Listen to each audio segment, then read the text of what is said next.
আসলে আমরা একটা মামলা করেছিলাম 5 আগস্ট 2024 তারিখে সচিবালয়ের সামনে প্রায় 15,000 কর্মচারীর অংশগ্রহণে বৃহৎ কর্মসূচি ঘোষণা করা হয়।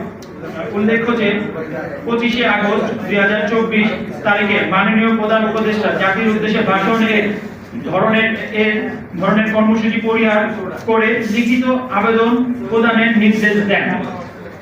আমরা তার বক্তব্যের প্রতি শ্রদ্ধা হয়ে ঘোষিত কর্মসূচি স্থগিত করে দাবি দেওয়া সম্মিলিত স্মারকলিপি প্রদান করেছি 26/8/2024 তারিখে সংশোধিত বিজ্ঞপ্তি সংযুক্তি।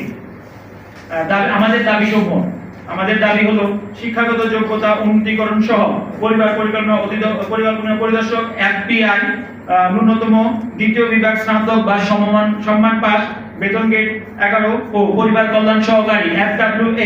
শিশু মৃত্যু রোধ করতে যে বিগত সরকার স্বৈরাচারী সরকার সে পুরস্কার নিয়ে আসছে। যাই হোক, আমার কথা হচ্ছে কি, আমি যদি ক্যাবে কাজ করি, আমি যদি ইঞ্জেকশন পুশ করি, তারপরে আমরা স্বাস্থ্য বিভাগের আমরা কাজ করি, আমার অনেক FWA বোনেরা আছে, তারা EPI প্রোগ্রাম করে, আদর্শ পায়। এইটাকে পুঁজি করে বিগত 17 বছর যাবৎ আমরা এখানে বৈষম্যের শিকার। পরবর্তী সরকারের আমলে এটা আরেকটা বিষয় আপনারা খেয়াল করবেন, আমাদের ইউনিয়ন লেভেলের ইউনিয়ন পরিদর্শক যাদের নিয়োগ ছিল তহসিলদার আজকে ছিল 17তম গ্রেড, আমার পরিবার কল্যাণ সহকারী, সে আজকে চলে গেছে 11তম গ্রেডে, অর্থাৎ উপসহকারী ভূমি কর্মকর্তা। কৃষির ব্লক সুপারভাইজার, সে একটা ওয়ার্ডে কাজ করে, সে আজকে উপসহকারী কৃষি কর্মকর্তা। আজকে কমিউনিটি মিটিং অ্যাসিস্ট্যান্ট যারা ছিল তাদের পদে রয়েছে উপসহকারী কমিউনিটি মেডিকেল অফিসার।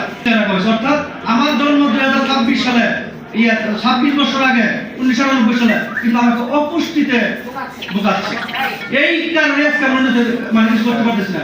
সেজন্য কর্তৃপক্ষের কাছে আমাদের জোর দাবি, আমাকে আমার জন্মের স্বীকৃতি দিতে হবে।